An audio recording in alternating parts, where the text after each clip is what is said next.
Hello, and welcome to another edition of Coffee Talk with immigration attorney Brian D. Lerner. In this set of videos, we are talking about H-2Bs and the new.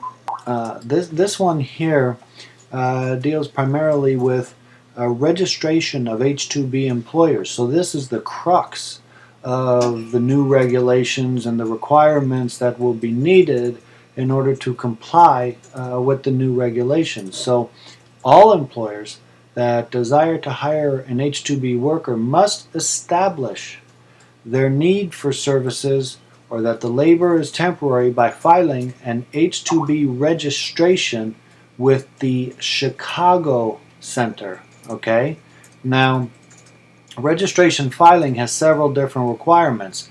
First of all, the employer must file the H-2B registration, and it must be accompanied by the following documentation evidencing: 1, the number of positions that will be sought in the first year of registration; 2, the time period of need for the workers requested; 3, that the nature of the employer's need for the services or labor to be performed is non-agricultural and temporary and is justified either as a one-time occurrence, a seasonal need, a peak load need, or an intermittent need.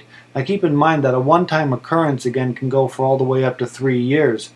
Now for contractors, the job contractor's own seasonal need or one-time occurrence could be provided, but it has to show through the provision of payroll records. There needs to be an original signature, so the H-2B registration must bear the original signature of the employer and that of the employer's attorney or agent if applicable. Now, if and when the H-2B registration is permitted to be filed electronically, which it's not yet, the employer will satisfy the requirement by signing the H-2B registration as directed by the certifying officer. Now, keep in mind that pretty much everything else at Department of Labor and so forth at these service centers can be filed electronically, so it's just a matter of time. But as of right now, you have to prepare and send all this in through regular means.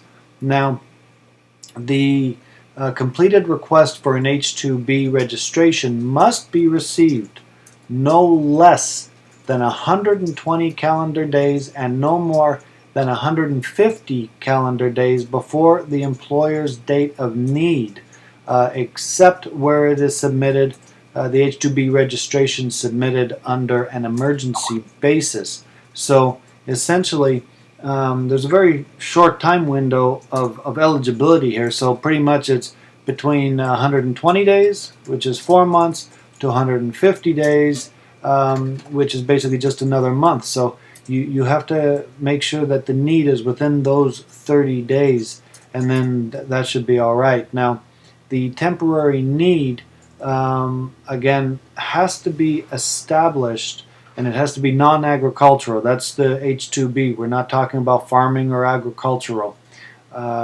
So be sure you provide that documentation.